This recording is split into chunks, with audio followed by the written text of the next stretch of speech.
नमस्कार। त्रिकाल के YouTube channel पर मैं हमारे सभी दर्शकों का स्वागत करती हूँ। और जैसा कि हम सभी जानते हैं कि समाज और साहित्य और सिनेमा सब आपस में घुले-मिले हैं और हमारा उद्देश्य जो रहता है हमारे त्रिकाल का कि हाशिए के समाज पर हम अपनी बात रखें, उनके पक्ष में बात रखें।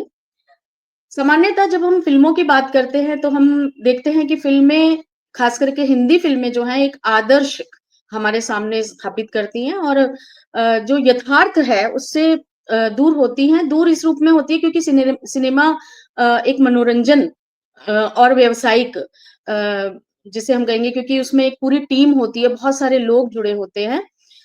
इसलिए उसमें मनोरंजन के पक्ष को डालना ही होता है और पहली दफ़ा पहला जो विशेष उसका हम कहेंगे कि सिनेमा का जो लक्षण है वो मनोरंजन ही है। अगर हम आरंभिक सिनेमा की हम जब बात करते हैं, शुरू से ही जब हम बात करते हैं तो हम देखते हैं कि हमारा सिनेमा कहीं न कहीं धर्म से जुड़कर ही आरंभ होता है। धार्मिक जो कहानियाँ हैं उनको लेकर सिनेमा बनता आया है और उसमें भारत का जिसे हम बहुसंख्यक के रूप में कह देते हैं अ, मतलब मुझे नहीं मालूम वो कहना कितना सही है मैं इ इ इस मंच से लेकिन वो बहुसंख्यक जो है हिंदू समाज जिसे कहा जाता है। लेकिन बावजूद इसके सिनेमा का आरंभ जो है, हम देखते हैं कि वो उर्दू ज़बान जिसे हम अगर पहली फ़िल्म आलम आरा की बात करते हैं, तो हम उसे हिंदी फ़िल्मों में पहली फ़िल्म मानते हैं, बोलती फ़िल्म, जबकि उसकी भाषा आप देखेंगे कि उर्दू ही है, लेकिन उस समय की बात मैं कर रही हूँ, जबकि हिंदी-उर्दू का कोई फ़र्क नहीं होता था।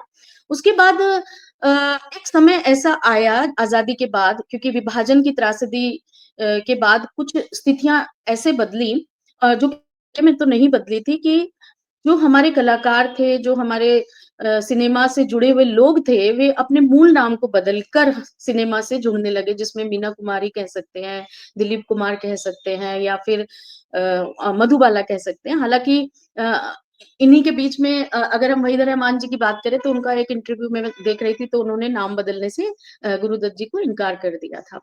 उसके बाद हम देखते हैं कि सिनेमा में धीरे-धीरे जो मुस्लिम किरदारों की जब हम बात करने लगते हैं, क्योंकि मेरा एक लेख भी है, तो हम देखते हैं कि किस तरह से उनका स्वरूप बदलने लगा। जहाँ मेन स्ट्रीम में किरदार जैसे जोधा अकबर की कहानी आप देखें, अनारकली देखें या इस तरह की फ़िल्में देखें, तो वो मूल उसमें रहा करते थे। लेकिन धीरे-धीरे वो अ, एक सह कलाकार के रूप में उभरने लगे। अगर हम जावेद अख्तर की भी का इंटरव्यू एक मैं पढ़ रही थी तो वो कहते हैं कि 70-80 के दशक तक आते-आते जो वो मुस्लिम किरदारों की बात करते हैं, वो कहते हैं कि मुस्लिम किरदार अविश्वसनीय रूप से दिव्य थे। यानी उनको बहुत ही एक अच्छा किरदार के रूप में उनको दिखाया जाता था। लेकिन बाद में और आगे आने वाला जब अगर अगर हम समय देखते हैं तो धीरे-धीरे किस तरह से सिनेमा से मुस्लिम किरदार ही गायब होते चले गए। यानी सिनेमा का जो एक आदर्श था हिंदू-मुस्लिम भाई-भाई वाला, वो धीरे-धीरे सांप्रदायिकता की अग्नि में ध्वस्त होता चला गया। भले ही समाज कैसा भी हो, समाज में किस तरह की स्थितियाँ हों, लेकिन सिनेमा ने हमेशा इन दोनों को भाईचारे के रूप में जोड़ने की कोशिश की है। तो इसके आगे की बात करने से पहले मैं हमारे आज के मेहमानों का स्वागत करना चाहूँगी। हमारे साथ आज हम बात कर रहे हैं सिनेमा हिंदी सिनेमा इन गलियों में की जिसके निर्देशक अविनाश दास जी हमारे साथ हैं। नमस्कार सर, आपका स्वागत है। हमारे साथ फ़िल्म विशेषज्ञ वरिष्ठ जिन्होंने सिनेमा के हर पक्ष को, चाहे वो राजनीति हो, चाहे सांप्रदायिकता पर उनकी एक बहुत सुंदर किताब है। और इसके अलावा हर पक्ष पर वो जो जिसे हम कहेंगे कि पुराना और नया, हर जगह उनकी निगाह रहती है और हमारे साथ बहुमुखी प्रतिभा की धनी विभा रानी जो एक साहित्यकार भी हैं, एक अभिनेत्री भी हैं, तो सिनेमा से उनका सीधा संबंध है। तो मैं आप तीनों का स्वागत करती हूँ।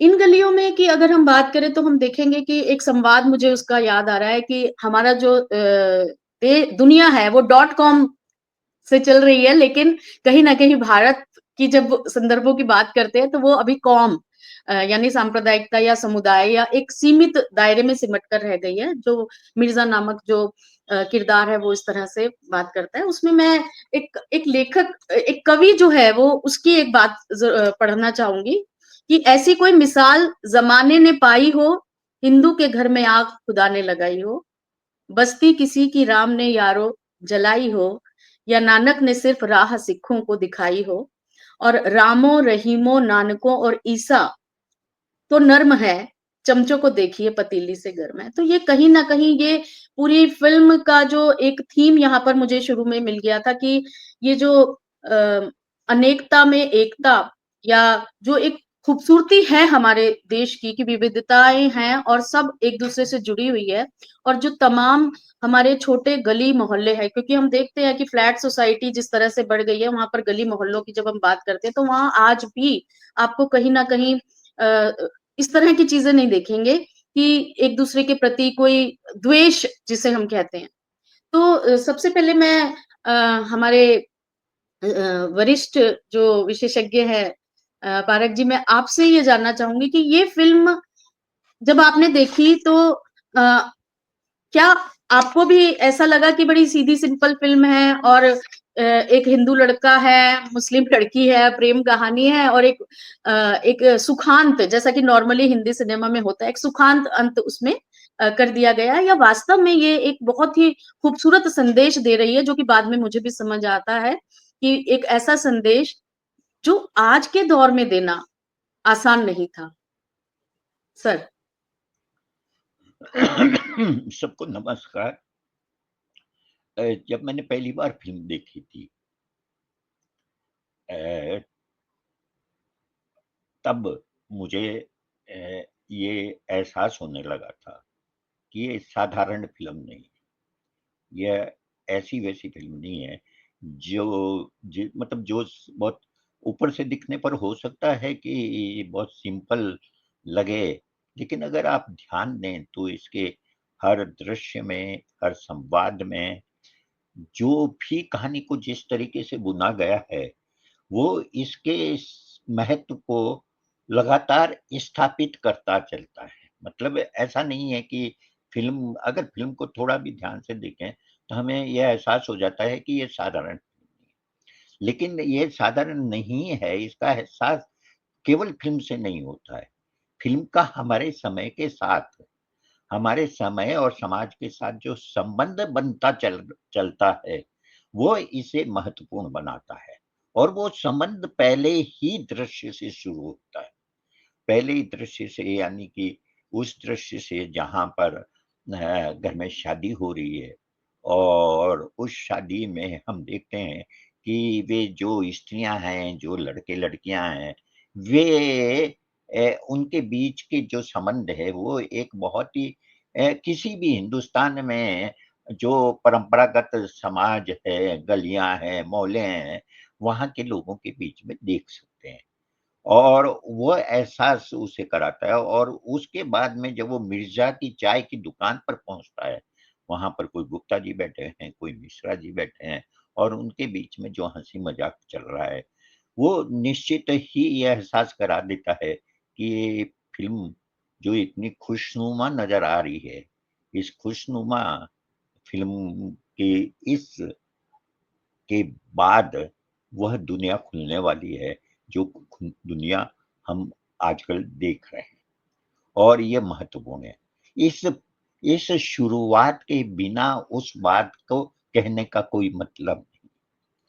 हमने क्या खो दिया है और किसे वापस हासिल करना है, ये इस फ़िल्म का एक तरह से कहना चाहिए कि इस फ़िल्म को बाँधता है अपने समय और समाज से। और इसी संदर्भ में जब बंगा कहता है भारत एक खोज है, तो हम ये समझ पाते हैं कि वास्तव में क्या है जो खो दिया है हमने और क्या है जिसे वापस पाना है। और दिलचस्प ये है कि फ़िल्म जहाँ खत्म होती है, वहाँ पर बंगा गायब है, चला गया है और एक फ्लैशबैक में दृश्य आता है जिसमें हरिया के साथ वो बात करता है और वो कहता है मैं भारत को खोजने जा रहा हूँ। ये जो भारत को खोजने जा रहा है, यानी कि हम जिस भारत से आजकल हमारा वास्ता है, वो वह भारत नहीं है जो वास्तविक भारत है। और वह भारत अगर आप ध्यान दें, तो ये भारत एक खोज का संदर्भ बहुत बड़ा है। इस फ़िल्म में छोटे-छोटे करके बहुत बड़े-बड़े संदर्भ आते हैं। तो ये आप ये ध्यान दें, तो भारत एक खोज क्या है? भारत एक खोज एक किताब है, डिस्कवरी ऑफ इंडिया। भारत एक खोज क्या है? उस डिस्कवरी ऑफ इंडिया पर बनी हुई एक सीरियल है। और अगर आप उस फ़िल्म को, उस सीरियल को देखें, उस किताब को पढ़ें, तो आप भारत का अर्थ समझ सकते हैं। वही भारत आज एक तरह से खत्म किया जा रहा है, उसे हमारे आँखों के सामने ओझल किया जा रहा है, और एक ऐसा भारत अ, हमारे सामने पेश किया जा रहा है जो डराता है। और ये जो डर है, इस डर का सबसे ज़्यादा एहसास हमें मिर्ज़ा के माध्यम से होता है। मिर्ज़ा जिसने अपने बेटे और बहू को खो दिया है।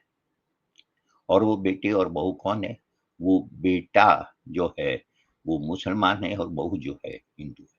वो खो दिया है। उसकी कोई कहानी इस फ़िल्म में नहीं आती। सिर्फ़ उसको उल्लेख भर आता है।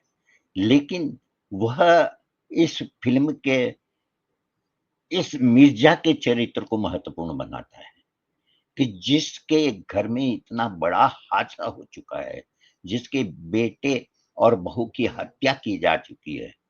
आप संदर्भ याद रखें, फ़िल्म में उल्लेख नहीं है, लेकिन संदर्भ आप बाहर से आपको मिल जाएगा, लव जिहाद का।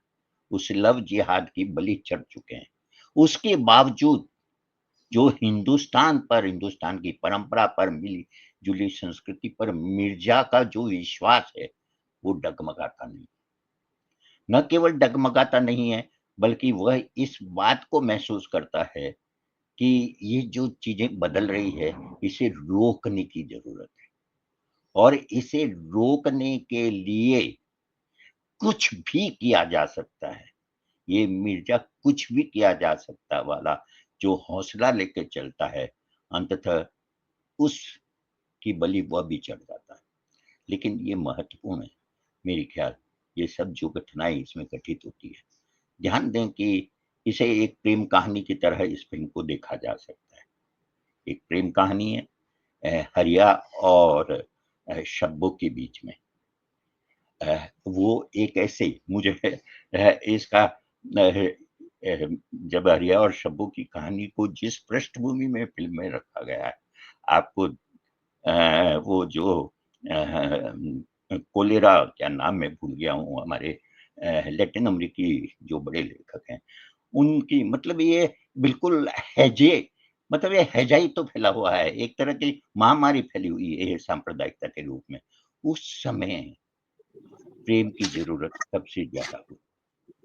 मखदूम मोइनुद्दीन ने अपनी प्रेम शायरी, प्रेम नज़्में तब लिखी थी, जब वो हुँ, तेलंगाना के उस संघर्ष में शामिल थे। प्रेम सबसे ज़्यादा सार्थक बनता है उस समय जब प्रेम के खिलाफ मोर्चाबंदी हो चुकी हो।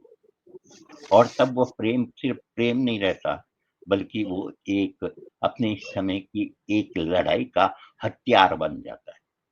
मैं समझता हूँ कि ये फ़िल्म जो है, इस खोए हुए प्रेम को जो है, उसको पाने की खोज भी है। और वो बिल्कुल, खोया हुआ प्रेम है स्त्री और पुरुष का नहीं, लड़के या लड़की का नहीं, बिल्कुल, बिल्कुल। वो हुँ, हमारे आपस का जो प्रेम है, उस आपस के प्रेम को मुझे ध्यान है जिस मोहल्ले में जिसकी चर्चा मैं कई जगह कर चुका हूँ, उस मोहल्ले में मेरे चाचा जब गिर गए थे छत से, उस समय उनको उठाकर घरवालों से पहले उठाकर ले जाने वाला उनका पड़ोसी था, सामने रहने वाला, जो उसे उठा के ले गया अपने कंधे पर, ऑटो में डाला और अस्पताल पहुँचा। तो ये जो चीज़ें हम खोते जा रहे हैं, उसे वापस हासिल करना, ये बहुत ज़रूरी है। और ये बिल्कुल। फ़िल्म जो है हमें इसकी याद दिलाती है, उन लोगों को जो इनसे परिचित है, ये ऐसे मोहल्लों से, ऐसे जीवन से, और उन लोगों को भी जो जानते ही नहीं कि ऐसे मोहल्ले हिंदुस्तान की सच्ची पहचान रहे हैं। फिर आगे जी सर। मौका दूँ। जी, जी।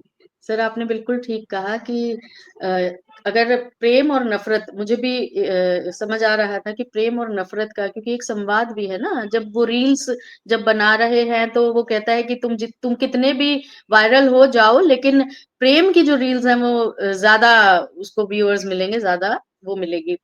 तो अभी मैं एक और भी कल से शायद एक और चीज़ हम सुन रहे हैं, आपने लव जिहाद शब्द बोला, शरबत जिहाद का भी एक सिलसिला चल चल पड़ा है, वो भी हम देख रहे हैं। जो शरबत जो एक मिठास है, तो किस तरह से मिठास में सांप्रदायिक ज़हर घोलने का एक नया अध्याय अपने ढंग से मतलब चालू हो रहा है। तो ख़ैर लेकिन प्रेम जो है आपने ठीक कहा कि ये व्यक्तिगत प्रेम भी है, लेकिन ये प्रेम वास्तव में हमारा सामाजिक जो एक संरचना है, भारत की जो सामाजिक संरचना है, जो जिसमें कि ना केवल हिंदू, मुस्लिम बल्कि हर तरह के समुदाय के वर्ग के लोग रहते हैं और सब कहीं न कहीं एक मिलकर रहने वाली एक हमारी कौम रही है। अ, मैं विभा रानी जी आपका वापस स्वागत करती हूँ। अ, जब आप हाँ जी, जब आप ये नमस्ते जब आप ये फ़िल्म देख रही थी, तो आपने जैसे इन्होंने सर ने बताया प्रेम कहानी। प्रेम कहानी के रूप में जब गीत आते हैं, संगीत आता है और साथ-साथ जो उन दोनों के जो संवाद हैं, उसमें हम देखते हैं कि नायक जो है थोड़ा-सा लापरवाह है, लापरवाह भी नहीं कहूँगी मैं, मतलब थोड़ा-सा मतलब वो बड़ा कैज़ुअल लेने वाला है चीज़ों को, जबकि नायिका जो है वो थोड़ी समझदार के रूप में है, उसका एक संवाद मुझे कहीं न कहीं मैं अंदर से घबरा गई थी। हो सकता है मैं थोड़ा गलत बोल रही हूँ आपको अगर ध्यान हो। वो कहती है कि जब तक चुप हैं तब तक चुप है, जिस दिन फटेंगे तो बम की तरह। तो ये जो संवाद मैं जब सुन रही थी तो मैं इसलिए थोड़ा-सा वहाँ पर ठहर गई और अटक गई कि क्या ये एक समुदाय विशेष कहीं कुछ कहना चाह रहा है? क्योंकि एक लड़की जब इस तर हालाँकि ये आप अपने ढंग से बताइएगा, लेकिन जब ये पूरी कहानी अगर एक प्रतीक के रूप में भी चल रही है, तो आप अपने व्यूज़ तो बताइएगा ही, लेकिन जो ये मैंने जिस संवाद की बात की है, उस पर भी आप अपने विचार रखिएगा। धन्यवाद रक्षा जी और श्रीकाल का आभार कि उन्होंने मुझे यहाँ आमंत्रित किया है। बात हम फ़िल्म पे करें, फ़िल्म से पहले हम थोड़ी-सी बात करें फ़िल्म बनाने वाले पर।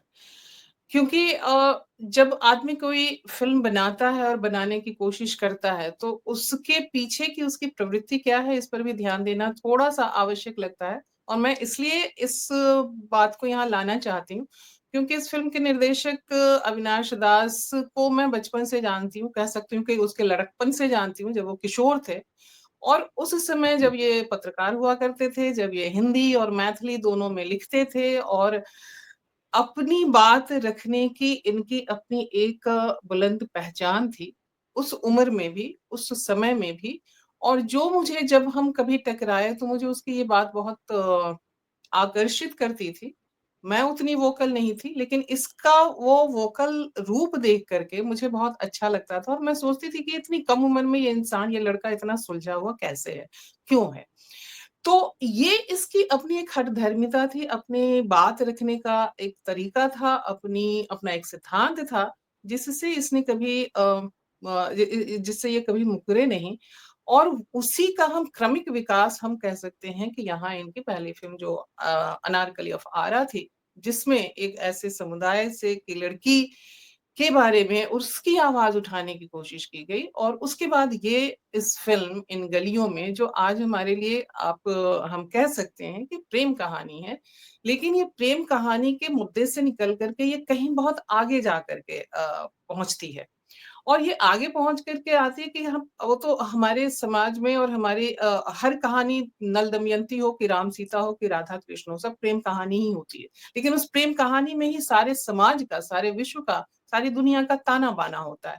इस फ़िल्म में भी वही प्रेम कहानी को एक सूत्र के रूप में लिया गया है, लेकिन उस सूत्र के साथ-साथ हमें दूसरे सारे सूत्र मिलते हैं, जो हमारे समाज से जुड़ता है, जो हमारे मन की भावनाओं से जुड़ता है, जो हमारे रोज़ दिन के अ लोगों से जुड़ता है जिनसे हम दिन रात का हमारा उठने बैठने का वास्ता है। और वो खास करके जब इसमें बहुत क्लियरली 2 समुदायों की बात रखी गई है, वैसा समुदाय जिनके जिनकी एक लंबी-चौड़ी पृष्ठभूमि हमारे जीवन में, आपके जीवन में, यहाँ तक कि अविनाश के जीवन में वो रही हुई है कि जहाँ हिंदू और मुस्लिम हम लोग कभी अलग कभी सोच ही नहीं पाते थे। मेरे अपने घर में भी, मेरे अपने शहर में भी, हमने भी जब देखा, तो देखा कि वो समुदाय हमारे साथ है। वो होली में जो है वो दाढ़ी रंगवा कर के वो नाचता-गाता हुआ चल रहा है और दिवाली में भी उसके यहाँ दिए जल रहे हैं। हमारे अभी भी यहाँ पे भी ऐसे कई परिवार हैं, जो गणपति अपने यहाँ बिठाते हैं या फिर कहते हैं कि अरे, उनके यहाँ घर में गणपति है और कहते हैं ये तो मेरा गणपू है। तो ये जो मेरा गनपू है, इस बात को हम मिस कर रहे हैं और हमको उस प्रेम की तलाश है, जो इन गलियों में इस फ़िल्म की भी गलियों में, हमारे जीवन और समाज की भी गलियों में। और ये चूँकि नहीं मिल रहा है और स्त्री की आवाज़ हमेशा स्त्री अ, नहीं बोलती है, कम बोलती है, लेकिन जब वो बोलती है, तो बम की तरह फटती है। और इसमें कहीं कोई मुझे नहीं लगता इस फ़िल्म को देखते हुए और इस संवाद को सुनते हुए कि यहाँ वो कुछ समुदाय से रिलेटेड कुछ बोल रही है। वो अपने मन का आक्रोश ज़ाहिर कर रही है। उस आक्रोश को जो उसने मिर्ज़ा साहब के भी परिवार में देखा है, उस आक्रोश को देख रही है कि जहाँ उसके पूरे समुदाय के साथ चीज़ें जिस तरह से घट रही हैं और वहाँ उसका होना, उसे मालूम है कि ये खतरा अगर आगे अपने आप को आगे बढ़ाया या कुछ करा, मन में संवेदना होने के बावजूद, लेकिन अगर उसे लगता है कि मैंने कुछ आगे कदम उठाए, तो शायद इसका रिपरकशन मुझसे ज़्यादा मेरे समुदाय पर, मेरे समाज, मेरे घर पे ना पड़े। तो उससे वो बचती है। लेकिन हर चीज़ का एक चीज़ की एक अति होती है, जहाँ जाकर के वो बर्स्ट होती है, कि अगर बोल दिया तो फट जाओगे और ये फटना जो है सामुदायिक मेरे लिहाज से तो हिसाब से तो नहीं है, ये एक स्त्री का अपना आक्रोश है। और एक हुँ। आक्रोश सिर्फ़ उसके अपने दिल के और अपने प्रेम का आक्रोश नहीं है। वो जो समाज में पूरा देख रही है, ये आपका भी आक्रोश हो सकता है, ये मेरा भी आक्रोश है, ये किसी भी स्त्री का आक्रोश है, जो वो देख रही है कि इस समाज में जिसने उस अपने गर्भ से सभी को जन्म दिया है, स्त्री ही जन्मदात्री है, लेकिन वो जन्म देकर के जिस संतान को वो पालती-पोसती है, वो संतानें इस तरीके से बरगलाया जा रहा है उन संतानों को और नफ़रत का माहौल पैदा कर किया जा रहा है। वैसे में किसी भी स्त्री का भड़कना, किसी भी लड़की का भड़कना स्वाभाविक है। स्त्री तो फिर भी एक उम्र तक अपनी एक उम्र जी लेती है। लड़की तो अभी उसने तो उम्र की पादान पे कदम ही रखा है, उसके लिए तो पूरी सारी ज़िंदगी है। तो वो एक ऐसा नशेमन चाहती है कि जहाँ मोहब्बत का नशा हो, जहाँ प्रेम का सुकून हो और जहाँ एक-दूसरे के प्रति सद्भाव की चाँदनी हो। फिलहाल इतना ही। जी, बिल्कुल आपने ठीक कहा क्योंकि ये निर्भर करता है कि हम जब मतलब कहानी यानी सिनेमा जब हम देख रहे हैं, तो उनको हम किन संदर्भों के हिसाब से उनका हम विश्लेषण करें और फ़िल्म में और भी बहुत खूबसूरत संवाद हैं। जब क्रिकेट का जब माहौल चल रहा था उस समय जब वो पाकिस्तानी प्लेयर की तारीफ़ कर रहा है, तो ये लोग और वो लोग जब इस तरह से तो उसने कहा मुझे तो दूसरे देशों के खिलाड़ियों के बारे में भी सारी जानकारी है, तो उसको रिजेक्ट क्यों कर दिया जाए? हमारे साथ फ़िल्म के निर्देशक जुड़े हुए हैं अविनाश दास जी, आपका बहुत-बहुत स्वागत। अनारकली ऑफ आरा से मैं आपको पहली दफ़ा जानती हूँ। लेकिन इस बीच आपके बारे में पढ़ा तो पता लगा कि कोई मतलब काफ़ी लंबे अरसे तक 1 दशक से ज़्यादा आपने पत्रकारिता की, तो पत्रकारिता भी आप काफ़ी ज़मीन से जुड़ अच्छा 2 दशक। तो ये काफ़ी लंबा समय है जब यानी आप ज़मीन से जुड़े रहे क्योंकि पत्रकार को ज़मीन से जुड़ना होता है। जबकि सिनेमा जब हम आते हैं तो कहीं न कहीं एक कल्पना तो उसमें आती ही है। आपको बधाई देना चाहूँगी कि एक आपने बहुत अच्छी फ़िल्म बनाई है, जिस समय हम कहते हैं कि प्रोपेगेंडा फ़िल्में बन रही हैं। प्रोपेगेंडा का मतलब ये है कि एक ख़ास पक्ष को लेकर वैचारिक पक्ष को लेकर फ़िल्मों को बनाने के लिए कहीं न कहीं मैंने अपने उस आर्टिकल में लिखा भी था कि हमारे जो प्रोड्यूसर्स, निर्देशक हैं, वो कहीं ना कहीं कि भी, क्योंकि बॉलीवुड जब बायकॉट की बात जब चली थी, उस समय कुछ लोग इस तरह से विवश भी हो गए थे कि जैसा कहा जा रहा है क्यों ना उनके हिसाब से, विषय वस्तु के हिसाब से फिल्में बनाई जाएं, तो वो बनाई गई, वो उनके ऊपर एक प्रेशर रहा था। तो ऐसी स्थिति में एक ऐसी फिल्म बना देना जो उस प्रोपेगेंडा का, अगर मैं उसको कहूं कि एक अम, जवाब के रूप में भी कह सकते हैं, क्योंकि ये एक सिनेमा, ये सिर्फ समाज को नहीं बल्कि एक सिनेमा को भी, हिंदी सिनेमा को भी एक कहीं ना कहीं सबक है कि सिंपल प्रेम कहानियां जिसके लिए हमारा हिंदी सिनेमा जाना जाता रहा है, हम उस हिंदी सिनेमा को उसी तरीके से भी प्रस्तुत करके अपनी मैसेज कह सकते हैं। भले ही हम देखते हैं कि हिंदू मुस्लिम भाईचारे वाली जो बात है वो मीठी मीठी लगे, लेकिन बावजूद इसके इस तरह का सांप्रदायिक जो तनाव है, जो अन्य फिल्मों के माध्यम से उभर कर आता है, क्योंकि एक उन्माद पैदा होता है जनता में। अभी मैं इसी फिल्म के पैरेलल एक और फिल्म रिलीज हुई थी कल, उसको मैंने देखना जानबूझ के शुरू किया। तो उस फिल्म के संवादों में मैं देख रही थी कि किस तरह से उन संवादों को जब हम सुन रहे थे तो लग रहा था कि जो जो मुगल हैं वो मुसलमानों के पर्यायवाची के रूप में वो प्रस्तुत किए जा रहे थे, जो कि अपने आप में बड़ा ही चिंता का विषय उसमें मुझे लगा। आपकी जो फिल्म है वो शायद किसी कहानी पर आधारित है, पता नहीं, लेकिन मैं पढ़ रही थी कहीं पर किसी का, तो एक और कहानी मैंने पढ़ी थी अब्दुल बिस्मिल्लाह जी की, अब्दुल बिस्मिल जी की नया कबीर, और ऐसे ही एक मजकूर आलम की कहानी कबीर का मोहल्ला।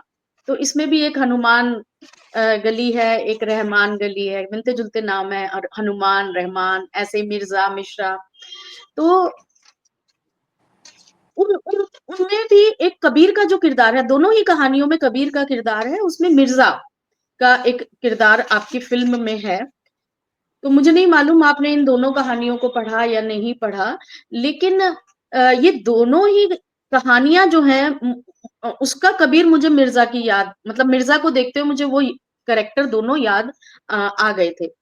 तो जब मिर्जा का किरदार जब अंत में उसको गोली लगती है, वो सांप्रदायिकता का शिकार होता है, तो मेरा छोटा सा बस एक ये प्रश्न था कि उनका मरना क्यों जरूरी हो गया था, क्योंकि और उसमें भी हम यही देखते हैं कि हिंदी सिनेमा में जब चरित्र बनते हैं तो मुस्लिमों के प्रति एक सहानुभूति जो है क्रिएट करने की कोशिश की जाती है, वो कितनी सही है आपकी दृष्टि में? पता नहीं मैं अपना सवाल रख पा रही हूँ या नहीं, लेकिन मैं यही कहना चाहती हूँ कि वो मिर्जा जो है वो मिश्रा भी हो सकता था, जो कि सद्भावना बनाने का प्रयास कर रहा है। बस मैं ये थोड़ा सा आपसे जानना चाह रही थी। बाकी फिल्म अपने आप में बहुत बेहतरीन है, अच्छी है। शुक्रिया। अच्छा गीता जी, पहली बार मैं स्त्री काल के फोरम पे आया हूँ और पारक जी से सुबह भी बात हो रही थी, विभा दीदी भी हैं और एक बहुत अच्छा पैनल है। और आपने अपने शुरुआती संभाषण में, क्योंकि वो लंबा था इसलिए मैं संभाषण कह रहा हूँ, कहा कि भाई अल्पसंख्यक और बहुसंख्यक वाला जो एक अंडर इन्वर्टेड कॉमा बात की थी, उसी के संदर्भ में मैं ये कहना चाहता हूँ कि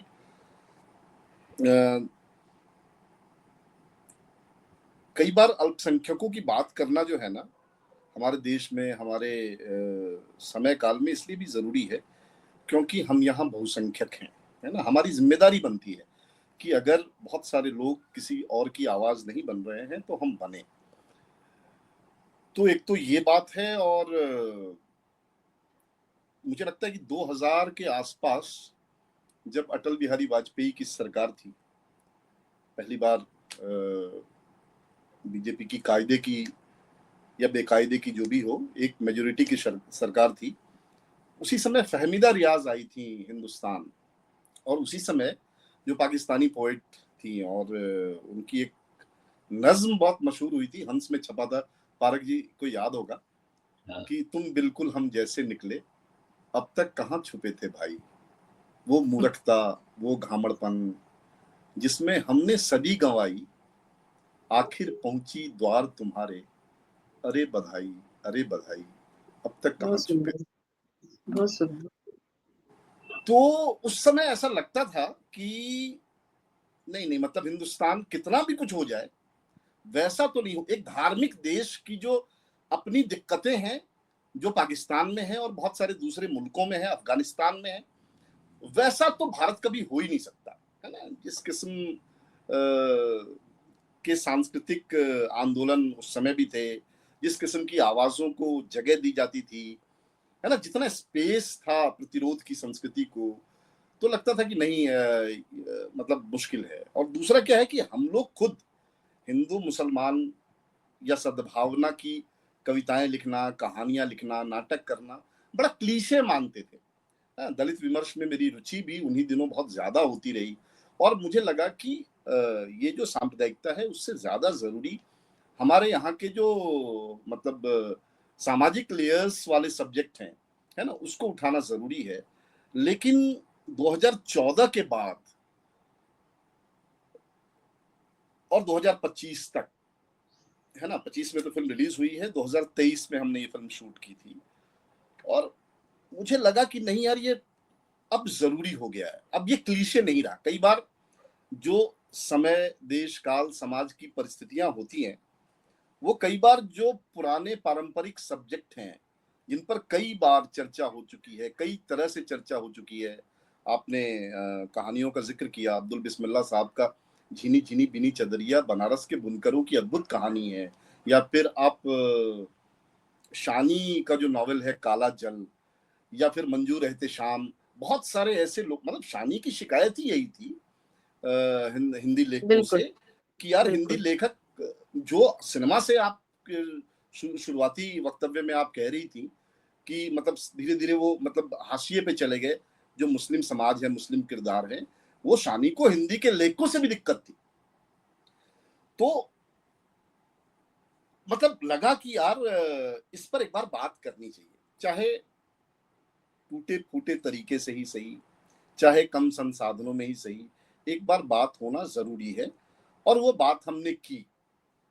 वो बात इसलिए की क्योंकि हमारे पास कहानियां थी। आपने जिन कहानियों का जिक्र किया, हमारी फिल्म वसु मालवीय हिंदी के बहुत अच्छे उभरते हुए कवि कथाकार थे जी। जो बड़ी कम उम्र में गुजर गए। 31-32 साल उनकी उम्र थी।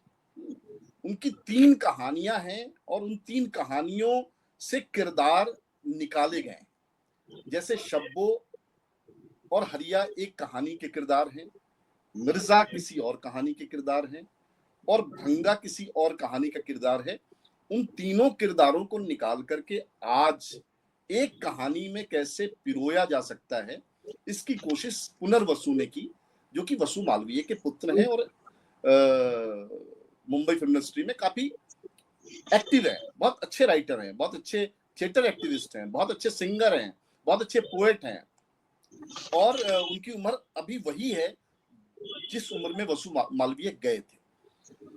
तो उसने एक तरह से उन कहानियों को, उन किरदारों को, उस विमर्श को, उस मतलब सामाजिक सौहार्द को जो है 2 बिलान आगे बढ़ाया, है ना। आज की तारीख में, आज के समय में, आज की टेक्नोलॉजी जो आई है उसको यूज करते हुए, है ना, आज जिस किस्म की जबानें चल रही हैं नौजवानों के बीच, उसको ला करके उसने मतलब उन कहानियों की यात्रा को थोड़ा सा आगे बढ़ाया।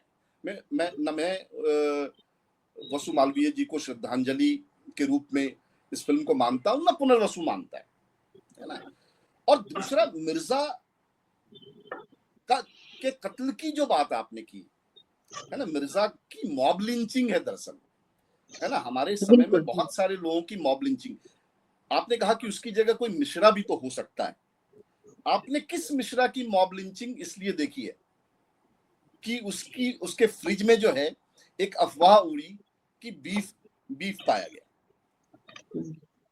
तो बेसिकली समाज में जो चीजें हैं उसको उसी तरह से न दिखा करके, है ना, हम कैसे उसका रेफरेंस लेते हुए कहाँ कहाँ कैसे कैसे डालें कि लोग बहुत ज्यादा उत्तेजित भी ना हो और समझ भी जाए, है ना। मैं तो बहुत एनलाइटन हुआ जब सुबह पारक जी को मेरी फिल्म पर बोलते हुए सुना, क्योंकि मैंने, होता क्या है ना कि आप एक रॉ में, एक झोंके में, एक कहानी के साथ विजुअली एक जर्नी तय करते हो, आप जैसे होते हो वैसे उसमें डालने की कोशिश करते हो, लेकिन एक जो अच्छी नजर है, जो एक पैनी नजर है, तीक्ष्ण नजर है, उसको कैसे कैसे देखती है और व्याख्यायित करती है, ये मेरे जैसे डायरेक्टर के लिए भी नए दरवाजे खोलती है।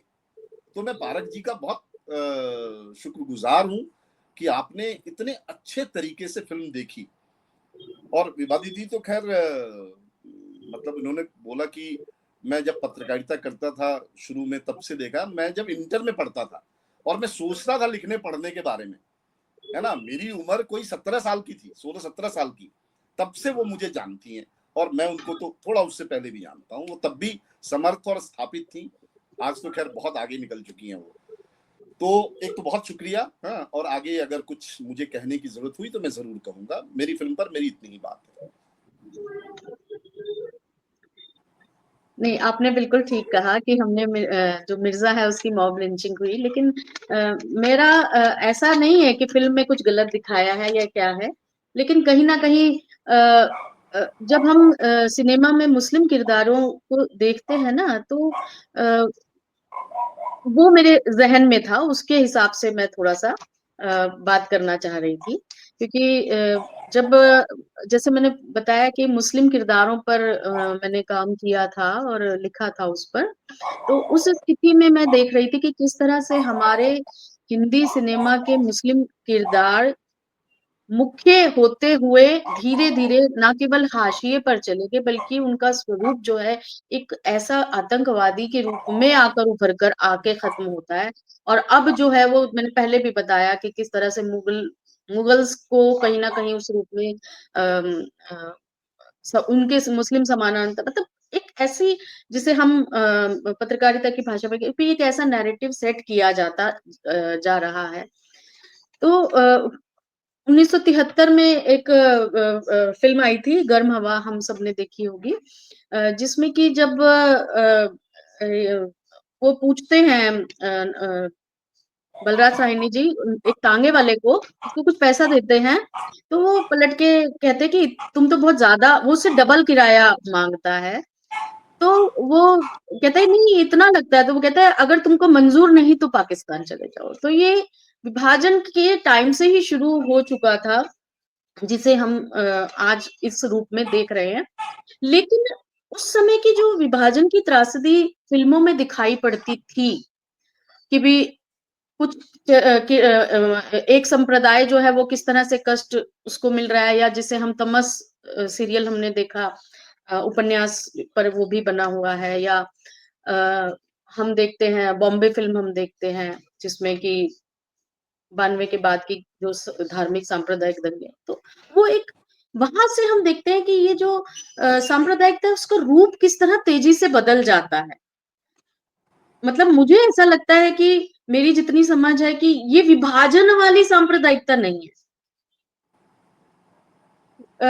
पारक जी, इस फिल्म से फिल्म तो हम बात कर रहे हैं, लेकिन जो सांप्रदायिकता का दंश जो आज के समय में हमारा समाज झेल रहा है, क्या इन गलियों में, क्योंकि एक उम्मीद तो जगाती है फिल्म, है ना, लेकिन आपको क्या लगता है कि इस उम्मीद इस तरह की फिल्में और बन सकती हैं? और क्योंकि अविनाश दास जी ने तो बना दी फिल्म, क्या हमारे और निर्देशक और जो प्रोड्यूसर्स हैं, क्या आपको लगता है इस तरह की फिल्में और आगे आ पाएंगी? इस सवाल का जवाब तो मैं कैसे दे सकता हूँ, फिल्मकार लोग ही दे सकते हैं। लेकिन मेरा यह मानना है कि अगर हम साहित्य या सिनेमा दोनों को देखें या किसी भी कला माध्यम को देखें, उसका संबंध अपने समय और समाज से होता है। अगर समय और समाज से उसका संबंध नहीं है, तो उसकी कोई प्रासंगिकता नहीं होती, फिर लोग उसकी तरफ आकृष्ट नहीं होते। इवन मेरा तो मानना है कि एक सामान्य सी कॉमेडी फिल्म हो या थ्रिलर हो या हॉरर फिल्म हो, अगर ध्यान दें तो उसका भी अपने समय के साथ कोई न कोई संबंध होता है। इसलिए ये मेरे लिए कोई बहुत महत्वपूर्ण प्रश्न नहीं है कि इस तरह की फ़िल्में बनेगी या नहीं बनेगी। देखने की बात ये है कि पिछले 11 साल से इस तरह की कितनी फ़िल्में बनी हैं और केवल एक तरह का नैरेशन नहीं। अगर ध्यान दें, तो ये जो फ़िल्में सरकारी प्रोपेगेंडा के रूप में बन रही है, जो ज़हर घोलने का काम कर रही है, वो फ़िल्में भी बन रही है, तो दूसरी तरफ वे भी फ़िल्में बन रही है, जिसमें कि उसका काउंटर किया गया। मुझे अभी तत्काल जो फ़िल्मी ध्यान आ रही है, ए वतन मेरे वतन, जिसमें उषा मेहता जो 42 के आंदोलन की एक बहुत बड़ी नेता थी और जिसने रेडियो भारत का रेडियो एक का रेडियो हाँ, के उससे वो क्यों बनाई गई? वो उस समय बनाई गई, उस समय ध्यान रखें कि सावरकर पर भी फ़िल्म बन रही थी। लेकिन सावरकर का काउंटर किससे किया गया? उषा मेहता से। और इस तरह से अगर आप देखें, तो इस दौरान में बहुत सारी फ़िल्में बनी हैं, एक और जिस फ़िल्म बनी थी मुल्क, मुल्क, राजी, इन सबको राजी। देखें तो आप देखें कि उस एक तरह से एक ऐसा काउंटर करने की अपनी सीमाओं में रहते हुए, जैसे हुँ, अविनाश दास ने सुबह बताया था कि किस तरह के संघर्ष से गुज़र कर ये फ़िल्म लोगों तक पहुँची है।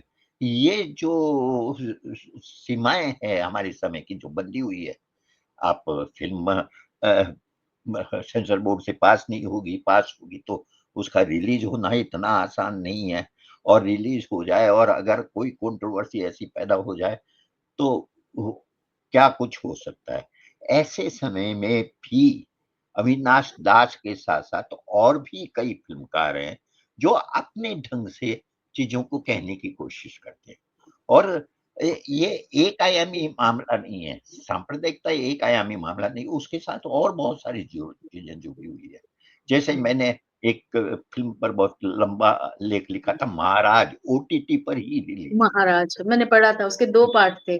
हाँ, ओटीटी पर ही रिलीज़ हुई थी। हुँ, वो मुझे इस समय की बहुत महत्वपूर्ण फ़िल्म लगती है। बिल्कुल। इस समय की इसलिए कि वो आज से करीबन सवा सौ, 150 साल पहले की कहानी कहती है, लेकिन वो बताती है कि संघर्ष कहाँ किया जाना चाहिए और हम संघर्ष कहाँ कर रहे हैं।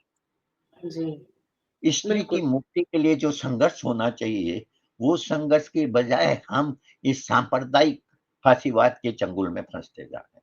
तो फ़िल्मकार अपने-अपने ढंग से ये इस समय की स्थितियों के विरुद्ध संघर्ष करता है। अनुभव सिन्हा की फ़िल्में देख सकते हैं आप, ठीक है? और भी कई फ़िल्मकार इस तरह की मैं अभी पूरी सूची तो नहीं पेश कर सकता, लेकिन ऐसे कई फ़िल्में हैं। इसलिए संघर्ष जी, तो करेगा, लेखक भी करेगा और फ़िल्मकार भी करेगा। कुछ होते हैं जो समर्पण कर देते हैं, लेकिन कुछ होते हैं जो संघर्ष करते हैं। और इसी संदर्भ में आपने जो ये सवाल पूछा था विभा जी से कि फट जाएँगे, मुझे तो इस पर भी कोई ऐतराज़ नहीं है कि वो अगर अपने समुदाय के बारे में कह रही है। मैं बोलना चाहती थी, ये चीज़ मैं बोलना चाहती थी।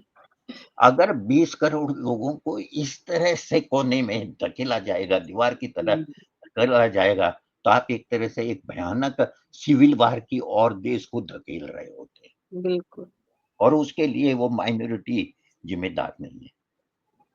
वो सत्ता ज़िम्मेदार है जो बहुसंख्यकवाद जिसकी आप चर्चा कर रही थी, बहुसंख्यकवाद का इस्तेमाल करके ये सब स्थितियाँ पैदा कर रही है। आप इस फ़िल्म में भी देखें, बहुत मैं मतलब इस फ़िल्म पर अगर विस्तार से चर्चा हो तो और भी बहुत कुछ है। आप देखेंगे हुँ, कि ये अफ़वाह फैली कि सब क्रिकेट के मैच पाकिस्तान के जीतने के हुँ, बाद रहमान गली में पटाखे छोड़े गए। जी, जी। और हमें फ़िल्म बताती है कि पटाखे वास्तव में किन्होंने छोड़े। लेकिन हुँ, होता क्या है, गुप्ता और मिश्रा जी दोनों ही इस बात को लगभग मान लेते हैं। कैसे मान लेते हैं बिल्कुल, भई उनका उनका जो सेक्युलरिज़्म है इतना कमज़ोर क्यों है? कमज़ोर हो इसी गया, हाँ। इसी तरह से जिस कबाब में मिलावट की बात की जा रही है, बाद में गुप्ता और मिश्रा दोनों ही बहाना बनाकर नहीं पाते। ये बिल्कुल। वास्तविक खतरे हैं कि जो प्रचार किया जा रहा है, उस प्रचार में जो फेंस पर बैठे हुए हैं, जो सेक्युलर होने का दावा करते हैं, लेकिन हल्के से हवा के झोंके के साथ उधर लुढ़क सकते हैं। और बिल्कुल। उस समय जो आपको हरिया, जो एक अजीब-सा कैरेक्टर लगता है हल्का-फुल्का, वो हल्का-फुल्का नहीं है, वो ज़्यादा मजबूत है, वो उस लड़की की तरह मजबूत है, वो पक्के इरादों के साथ जाता है। उसके अंदर ये जो इंटेलेक्चुअल सवाल नहीं उठते होंगे, लेकिन वो इस बात को सहज रूप से अपना चुका है कि हम एक हैं, और इसलिए सबों से प्यार करते हुए उसके मन में किसी तरह की झिझक नहीं है, किसी तरह का सवाल नहीं है। सवाल सब्बों के मन में है, क्योंकि सब्बो जो है वो जिस कम्युनिटी को बिलॉन्ग करती है, वो चारों ओर से घेरी जा चुकी है। मुझे नहीं मालूम जी। कि जिस माँ ने इन दोनों की शादी के लिए एक तरह से मंजूरी दे दी, वो रील बनाई, शादी हाँ। क्या इतनी आसानी से हो पाएगी, ये कहना मुश्किल है। लेकिन ये शादी का निर्णय जो है, खुद इस समय को एक चुनौती देता हुआ सवाल, और ये एक बहुत आरंभ। महत्वपूर्ण है, बहुत साहस बिल्कुल। का काम है। और मुझे लगता है कि फ़िल्म जहाँ खत्म होती है, वो कई सवाल भी खड़े करती है और कुछ उम्मीदें भी जगाती है, उम्मीद भी और जागी। वो उम्मीदें जो है हरिया और शब्बू के माध्यम से आती है। भटकने वाले बहुत हैं, राजू नाम का शायद राजू ही नाम है, हाँ, तो लेकिन वो हाँ, वापस लौटता है। वो वापस लौटता भी है, लेकिन जो वापस लौटता है, वो वापस चला नहीं जाएगा, इसकी कोई गारंटी इस समय में नहीं। मेरा एक बात और कहनी है इस फ़िल्म के संदर्भ में, कि इस फ़िल्म के महत्व को, इसमें जो कुछ भी घटित होता हुआ दिखाया गया, हर एक कैरेक्टर को बहुत ही सावधानी से सावधानी से पेश किया गया। ये मिर्ज़ा और बंगा, ये एक तरह से इस फ़िल्म के जो जो कहना चाहिए कि इस फ़िल्म के माध्यम से जो कहना लेखक फ़िल्मकार चाहता है, वो इन दोनों के माध्यम से कहा गया, और वो बहुत महत्वपूर्ण है। मुझे जब मैं फ़िल्म देख रहा था बंगा को, तो मुझे साहब बीबी और गुलाम में एक कैरेक्टर होता है घड़ी साज़, और घड़ी वो भी साज। हाँ, वो घड़ी साज़ जिसे हीरेंद्र नाथ चट्टोपाध्याय ने उस रोल को किया था। जी। वो घड़ी साज़ भी क्या है कि थोड़े-थोड़े समय बाद में भविष्यवाणियाँ करता रहता है। भविष्यवाणी टाइप का करता है, हाँ। हाँ, भविष्यवाणियाँ करता है, और वो भविष्यवाणियाँ इसलिए करता है क्योंकि फ्यूडलिज़्म खत्म होने वाले कगार पर है। यहाँ बंगा जो है, वो एक तरह से उस प्रश्न को, हमारे समय को, एक खतरे को हमारे सामने रखता है, और वो खतरा कितना भयानक है, उसकी टिप्पणियों से मालूम पड़ता है। जैसे गिद्ध जी, आ रहे हैं, जहर जार चारों ओर फैल रहा है, और उसमें उसे एक रास्ता नज़र आता है, भारत को खोजने का। भारत भारत को को खोजना खोजना। तो है, जी, वो बहुत महत्वपूर्ण है। ठीक है? जी, बिल्कुल।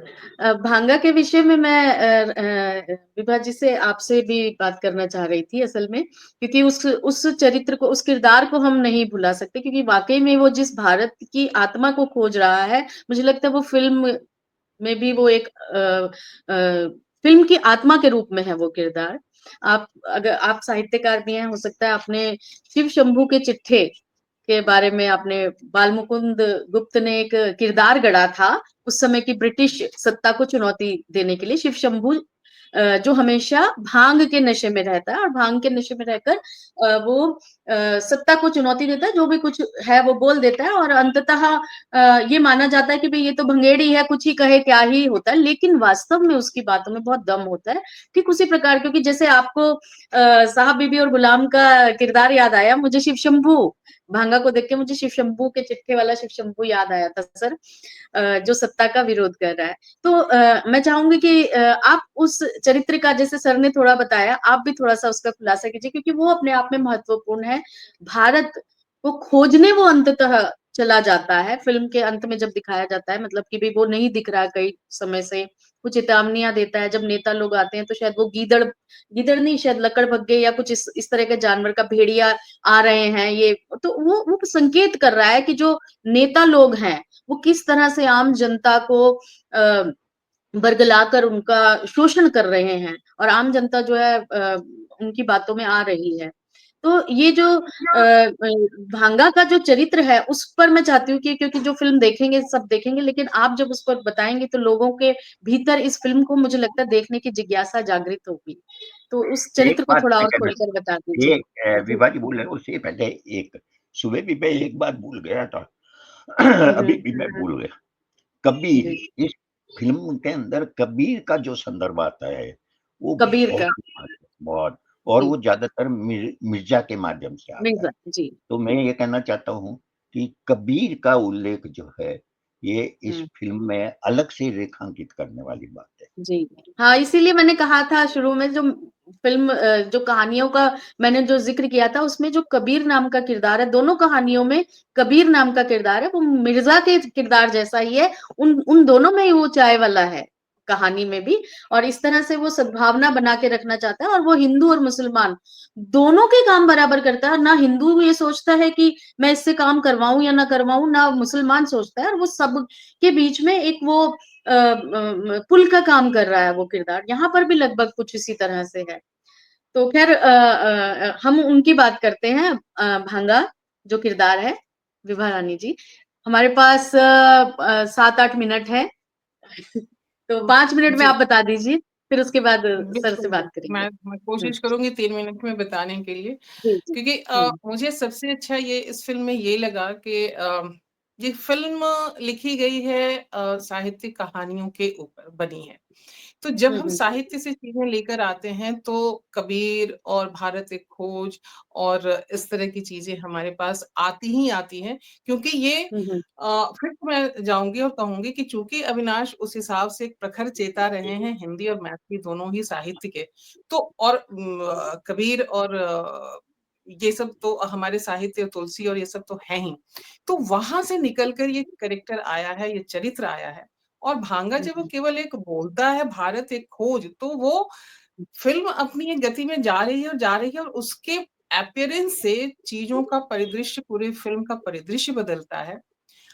वो अपनी बहुत ही अर्थपूर्ण बातें, लेकिन हमारे लिए लगता है कि अरे वो तो पागल सा आदमी है, पागल आदमी तो यूँ ही बड़बड़ाता रहता है। लेकिन सबसे समझदार व्यक्ति जो होता है वो पागल ही होता है, क्योंकि उसकी बातों में जो बल है और जो दम है, उसकी बातों को कभी समझा नहीं गया, और अपनी बातों को ना समझा पाने की असमर्थता या उसकी बातें ना समझ पाने की चिंता में वो धीरे-धीरे एक मानसिक उसमें अवस्था में पहुँचता है। लेकिन उसकी बातें बड़ी मानीखेज होती हैं, और इस फ़िल्म में भी वो चरित्र उसी मानीखेज के साथ आया। यहाँ भारत एक खोज एक बड़े प्रतीक के रूप में आया है।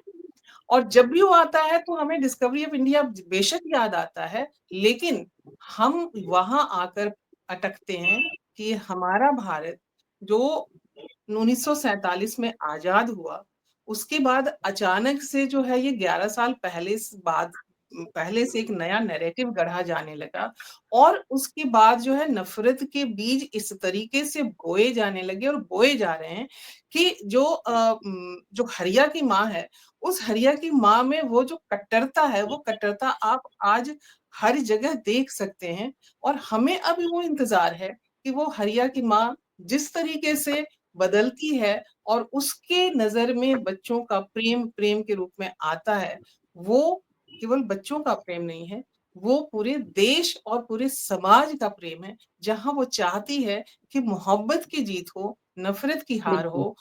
2 प्रेमी ही नहीं, बल्कि इस प्रेम के दरिया में पूरा समाज जो है वो डूबे, और वो उसके लिए वो आधुनिक और आज के डिजिटल युग का प्रयोग करती है, और वो मीम्स वो सेल्फी बनाती है।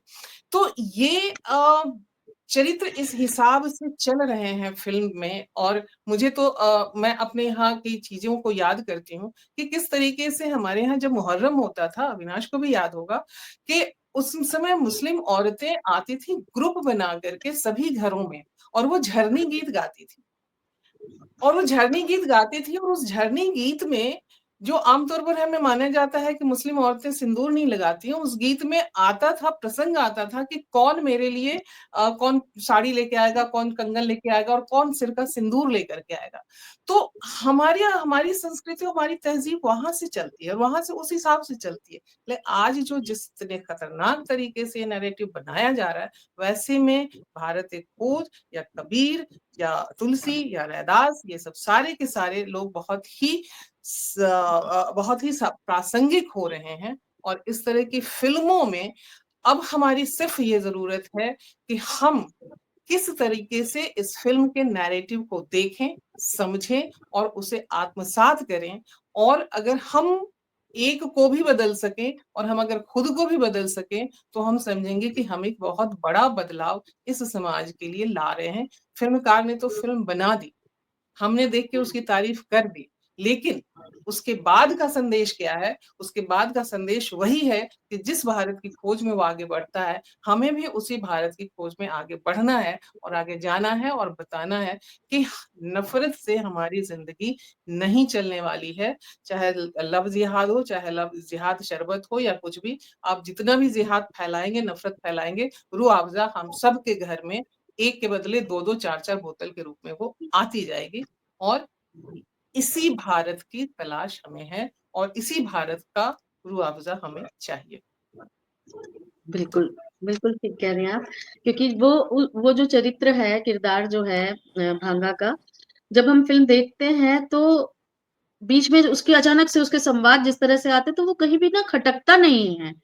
कहानी में व्यवधान जैसा नहीं लगता है, बल्कि वो कहानी वो पूरक को है, नए वो सिरे से कहानी समझने की एक कोशिश हमारे सामने कहीं न कहीं वो रख देता है, ना केवल फ़िल्म को, बल्कि फ़िल्म के माध्यम से जो हमारा समाज है, हमारी जो राजनीति है, उसको नए सिरे से हमें तार पकड़ने की, एक जो धीरे-धीरे हमारे हाथों से छूटते चले जा रहे हैं, उसको पकड़ने की हमारी खोज, उसको हमें अपनी खोज फिल्म में वो और शामिल करता है। एक मिनट में और लूंगी कि फिल्म और हिंदू मुसलमान संबंधों को अगर सोचना है, समझना है, और फिल्म के माध्यम से पहले हिंदुस्तान पाकिस्तान किया जाता था, अब ये हिंदू मुसलमान किया जाने लगा है।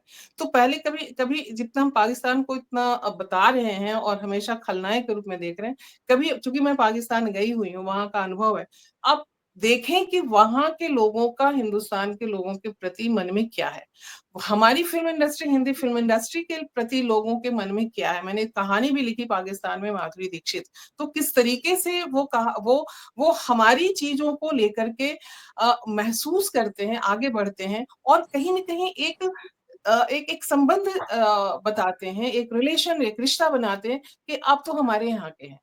तो ये हमारा शब्द और अपनी इंडस्ट्री, तो ये शब्द जो है, ये शब्द हमें चाहिए, पाकिस्तान से भी चाहिए, हिंदुस्तान पाकिस्तान से आता है, हिंदुस्तान से भी चाहिए, और इस नैरेटिव को लेकर के हमें अपना शब्द लेकर के आगे आना बिल्कुल। होगा। बिल्कुल, आप सही कह रही हैं। हम और वे, मैंने लिखा भी था एक उसमें कि हम और वे ना कहकर हम ही हैं। हम अलग नहीं हैं, कि वो अलग हैं और हम अलग हैं। तो जो फ़िल्म जिन्होंने नहीं देखी है, मैं थोड़ा-सा अब बता देती हूँ। शुरू में मैं बताना चाह रही थी, पर मुझे खुद ही फ़ील हो रहा था मैं ज़्यादा संभाषण दे गई थी, कि थोड़ा-सा ये है कि फ़िल्म जो है ना केवल प्रेम कहानी है, बल्कि सोशल मीडिया से लेकर रियलिटी, और जो हमारे त्योहार किस तरह से एक हुआ करते थे। इसमें एक दृश्य है जिसमें वो कहता है कि कपड़े जो उसने वो कहता है कि नहीं, तभी तो मैं हाँ, नया कुर्ता पहनकर आया हूँ, रंग ये मेरे ऊपर आपका डालने। कक्षा जी, आपका समय पूरा हो जाएगा, अविनाश दास जी को बोलने दीजिए, हाँ, मैं विदाई। ये थोड़ा-सा ये बता के उन्हीं के पास आने वाली थी, कि क्रिकेट के माध्यम से किस तरह से बँटवारा होता है। त्योहार बँटवारा नहीं करते हैं, लेकिन क्रिकेट जैसी चीज़ें बँटवारा करने में क्यों, और वो कौन करता है? वो जानबूझ के नेता, राजनीति जो करते हैं। मैं यही आने वाली थी कि भई जो हमारी फ़िल्में हैं, वो कहीं न कहीं हमेशा राजनीति से प्रभावित होती है। सिनेमा होता है, जुबिली एक वेब सीरीज़ जो आई थी, उसमें हमने देखा कि किस तरह से राजनीति सिनेमा पर अपना एक कब्ज़ा बनाना चाहती है। लेकिन ख़ैर, आज के युग में जब सर आपसे मैं बात करना चाह रही थी कि आज के युग में जब आप ये फिल्म बनाते हैं, बनाई जब आपने, तो क्या आपको कहीं इस तरह से लगा कि मतलब मेरी फिल्म बेकार, मतलब पता नहीं सेंसर में आ जाए या लोग पसंद करेंगे, या कई बार होता है बायकॉट जैसी चीजें आती है, तो मतलब एक साहस चाहिए, वो साहस किस रूप में आपने समेटा, या कैसे आप ये फिल्म बनाने के लिए आप अपने आप को तैयार किया आपने? देखिए, हमारे एक दोस्त हैं, बहुत ही अजीज दोस्त हैं, बहुत अच्छे लेखक हैं, राम कुमार सिंह। कई सारी फिल्में उन्होंने लिखी हैं। जब उन्होंने हमारी फिल्म देखी तो उनकी पहली टिप्पणी ये थी कि आपने ऐसी फिल्म बना दी है जिसकी चाह करके भी कोई आलोचना नहीं कर सकता, है ना। आप किस मुद्दे पे इस फिल्म की आलोचना करेंगे? क्या दो समुदायों को एक साथ नहीं रहना चाहिए? क्या बिल्कुल दो बिल्कुल। समुदायों को एक दूसरे से प्यार नहीं करना चाहिए? तो मतलब जब सेंसर बोर्ड की प्राइमरी स्क्रीनिंग कमेटी ने मेरी फिल्म को कोई भी सर्टिफिकेट देने से इनकार कर दिया, तो मैंने उनसे पूछा कि भाई एक वजह तो बताइए। उसने कहा कि नहीं नहीं, हम भी जानते हैं कि आप क्या कर रहे हैं, मैं कोई क्या ही बताऊं आपको, लेकिन हम लोग नहीं दे सकते इसको, है ना। जब रिवाइजिंग कमेटी में फिल्म गई तो उन्होंने जो कट्स दिए वो इतने बकवास कट्स थे कि कोर्ट में उन सारे कट्स को निरस्त कर दिया कि नहीं, फिल्म ये मतलब गैर जरूरी कट्स जो है सेंसर बोर्ड ने दिए हैं। दूसरी बात की, जब दिमाग में कहानी आती है, एक नरेशन आता है, तो ये नहीं आता है कि भाई पता नहीं क्या होगा, है ना, लोग कैसे रिएक्ट करेंगे। भाई कहानी तो कहानी की तरह आती है ना। हर आदमी राजनीतिक है ना। जो कहता है कि मेरा राजनीति में बिलीव नहीं है, मेरा राजनीति में विश्वास नहीं है, ये भी एक किस्म का राजनीतिक स्टेटमेंट है। या विवेक अग्निहोत्री या अशोक पंडित या जो भी बना रहे हैं फिल्म, वो राजनीतिक फिल्में बना रहे हैं। जब वो अपनी राजनीति की तरफदारी करने वाली फिल्म बना सकते हैं, तो हमारे जैसे लोग जिस किस्म की राजनीति के बारे में सोचते हैं, जिस किस्म के सामाजिक सौहार्द के बारे में सोचते हैं, उसकी फिल्म क्यों नहीं बना सकते। मैं पर्सनली गाइड होता हूं साहित्य से, ये मेरी अपनी सीमा भी है ना। जैसे विवादी ने बताया कि मैथिली और हिंदी से मेरा जुड़ाव रहा है क्योंकि मेरा ओरिएंटेशन वही रहा है, तो हिंदी मैथिली की कविताएं मुझे प्रेरित करती है कि किस तरह से सोचो देश दुनिया के बारे में। एक मैथिली की कविता है कि भल मानुष मुँह तैक रहल अछि, बन मानुष के माथा पाग, एकरे लोग कहे छै भाग, है ना। या फिर कैलाश गौतम, जिस इलाहाबाद के हमारे स्क्रीन प्ले राइटर है, जिस इलाहाबाद के वो कवि कथाकार हैं बसु मालवीय, उसी इलाहाबाद में कैलाश गौतम जैसे लोग हुए जिन्होंने अमौसा का मेला जैसी सांस्कृतिक कविता लिखी है।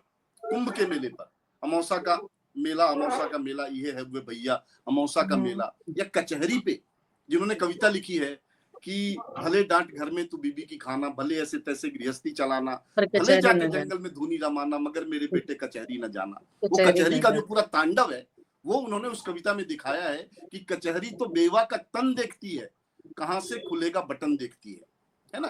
उन्हीं कैलाश गौतम की एक कविता है जिसको आधार भूमि मान सकते हैं हमारी इस फिल्म की इन गलियों में, कि सिर फूटत हो गला कटत हो, सिर फूटत हो गला कटत हो, लहू बहत हो गांधी जी, और देश बटत हो जैसे हरदी धान बटत हो गांधी जी, है ना। तो बेसिकली है क्या कि जो अफरा तफरी है इस देश में समुदायों को लेकर के, जिस पागलपन में पूरा समाज मतलब मुब्तला हो गया है, उस पागलपन के बीच में एक स्टेटमेंट की तरह एक सामान्य सी, बहुत कम संसाधनों में ही सही एक फिल्म बनाई जाए, एक भंगा क्रिएट किया जाए कि जब पागलों की भीड़ है पूरा समाज, तो एक सचमुच का पागल कैसे समझदारी की बात करता है ना, उसकी बातें समझदारी की लगने लगती है। तो मैं इसको इसी रूप में देखता हूँ, और मैं डरता वरता नहीं हूँ गीता जी। मैं मतलब किससे डरूंगा यार, अपने आप से डरूंगा मैं, है ना। मुझे जब बुलाया था स्मृति ईरानी के मंत्रालय ने पिछले साल कि भाई एक फिल्म बना दो, मतलब पिछले साल 2023 में, कि कश्मीर के जो हालात बदल रहे हैं उस पर एक पॉजिटिव फिल्म बनाओ, तो मैं बना सकता था। मैं 5-6 करोड़ रुपए आसानी से कमा सकता था, लेकिन फिर मैं पारक जी से बात नहीं कर सकता था। उसके बाद मैं विभा दीदी से आंखें नहीं मिला सकता था। तो इन चीजों के लिए हमको इस लीग पे चलना पड़ रहा है, और हम क्यों डरेंगे, आप सब साथ में हैं। बहुत अच्छी आपने बात कही, और आपकी फिल्म भी बहुत अच्छी बात कह रही है कि जबकि नफरत की बात करने पर लोगों को शाबाशी मिल रही है, प्रेम की बात, मतलब इतना माहौल इस तरह का हो गया कि प्रेम की बात कहते हुए लोग घबराते हैं, जबकि हम हमेशा कहते हैं कि प्रेम एक अच्छा भाव है, हमें प्रेम करना चाहिए, वो व्यक्तिगत ही नहीं बल्कि पारस्परिक पूरे समाज में एक दूसरे के प्रति जो हमें प्रेम करना चाहिए। तो आपकी फिल्म वही संदेश दे रही है, और हमारे जो दर्शक देख रहे हैं, मैं किसी का नाम नहीं पढ़ पाई हूँ, लेकिन जो भी देख रहे हैं उन सबका बहुत बहुत धन्यवाद। साथ में अविनाश सर आपका, पारक जी आपका, विभा रानी जी आपका बहुत बहुत धन्यवाद, आपने कीमती समय दिया अपना, और एक अच्छी फिल्म पर हम अच्छी बात कर सके। और स्त्री काल मंच का भी मैं धन्यवाद देना चाहती हूँ कि मैं जब चाहती हूँ तो हम उस पर अपने विषय में बताती हूँ और मुझे तुरंत मंच मिल जाता है। तो इसी के साथ हम ये कार्यक्रम अभी समाप्त करते हैं। अभी दूसरे कार्यक्रम के लिए मैं चाहूंगी हमारे दर्शक जुड़े रहें, बस वो इस कार्यक्रम के तुरंत बाद आरंभ होने वाला है। नमस्कार। नमस्कार। धन्यवाद। नमस्कार।